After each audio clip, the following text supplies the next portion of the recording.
दोस्तों, नई सरकार को पुरानी पेंशन तकलीफ देने वाली है। देखिए, मोदी सरकार के 3.0 कार्यकाल के गठन से पहले ही सरकारी कर्मचारियों ने चेतावनी दे दी और कहा कि अगर पुरानी पेंशन योजना दोबारा लागू नहीं हुई तो बड़ा आंदोलन होगा। आइए देखते हैं कि कर्मचारियों ने सरकार को क्या क्या हिदायत दी और उनकी क्या क्या प्रमुख मांगे हैं। क्योंकि दोस्तों, इस बार लोकसभा चुनाव के नतीजे भी थोड़े डगमगाने वाले ही रहे। बहुमत के साथ कोई भी राजनीतिक पार्टी सरकार बनाने लायक तो है नहीं। ऐसे में एनडीए गठबंधन के साथ ज्यादा सीटें होने की वजह से मोदी सरकार का ही तीसरे कार्यकाल का गठन होने जा रहा। आज देश की राष्ट्रपति द्रौपदी मुर्मू ने पीएम मोदी को नई सरकार बनाने का न्योता भी दिया। 9 जून को वो शपथ ग्रहण करने जा रहे हैं और इस बीच पीएम ने कहा कि 18वीं लोकसभा कुछ कर गुजरने वाली रहेगी। चाहे जो भी कुछ कर गुजरो, लेकिन देश भर के केंद्रीय और राज्य सरकारी कर्मचारियों की तो एक ही मांग है कि पुरानी पेंशन योजना को वापस से लागू किया जाए। ऐसे में नई केंद्र सरकार के सामने ये एक बड़ा कदम होगा, चैलेंज होगा कि नई पेंशन योजना यानी कि एनपीएस को जारी रखा जाए या ओपीएस पर वापस लौटा जाए। क्योंकि करीब 2 दशक से ट्रेड यूनियन और भी कई अलग अलग तरह के सरकारी कर्मचारियों के संगठन ओपीएस की मांग कर ही रहे हैं। आपको पता होगा, लगभग 6 करोड़ से भी ज्यादा कर्मचारी हैं केंद्र और राज्य सरकारों के जो ओपीएस की मांग कर रहे हैं और इस संख्या में केंद्रीय सार्वजनिक क्षेत्र के कर्मचारी भी शामिल हैं। इस बीच अब केंद्रीय कर्मचारियों के संगठनों ने ये चेतावनी दी है कि नई सरकार ने 20 साल से लंबित पड़ी पुरानी पेंशन बहाली की मांग अगर पूरी नहीं की तो दोबारा से आंदोलन शुरू होगा और पुरानी पेंशन बहाली के लिए गठित national joint council of action यानी एनजेसीए के वरिष्ठ पदाधिकारी और स्टाफ साइड की राष्ट्रीय परिषद जेसीएम के सदस्य और अखिल भारतीय रक्षा कर्मचारी महासंघ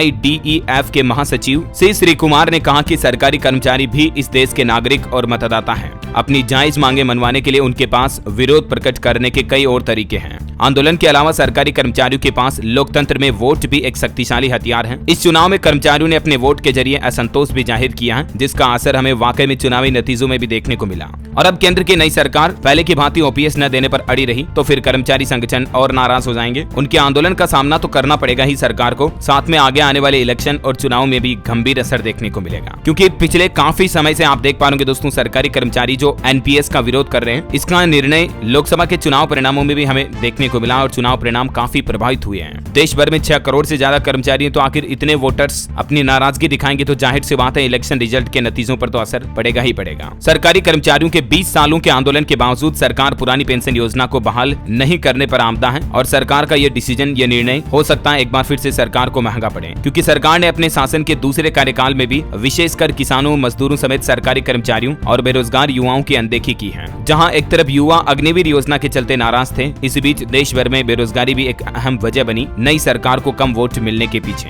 हालांकि सरकार ने कहा है कि वो पुरानी पेंशन योजना पर समीक्षा करेगी या एनपीएस में ही कुछ बदलाव किए जाएंगे जिनसे कि कर्मचारियों को वापस ज्यादा बेनिफिट मिल सके। अब देखना ये बड़ा ही दिलचस्प होगा दोस्तों कि नई सरकार अपने कार्यकाल में क्या वाकई में सरकारी कर्मचारियों के लिए कोई अच्छा डिसीजन लेती है या इसी तरह से जिद पर अड़ी रहती है। देखते हैं आगे गवर्नमेंट की तरफ से जो भी अपडेट आएंगे, क्योंकि सरकार का तो कहना कि तीसरे कार्यकाल में बड़े बड़े डिसीजन लिए जाएंगे। क्या क्या निर्णय लिए जाते हैं, जो भी अपडेट आएंगे मैं आपको बताता रहूंगा सबसे पहले इसी चैनल DLS न्यूज के माध्यम से। तो बिल्कुल जुड़े रहेगा आप मेरे साथ, चैनल को सब्सक्राइब करके बेल आइकन दबा दीजिएगा और इस वीडियो पर एक लाइक और शेयर जरूर करना। जय हिंद, जय भारत, वंदे मातरम।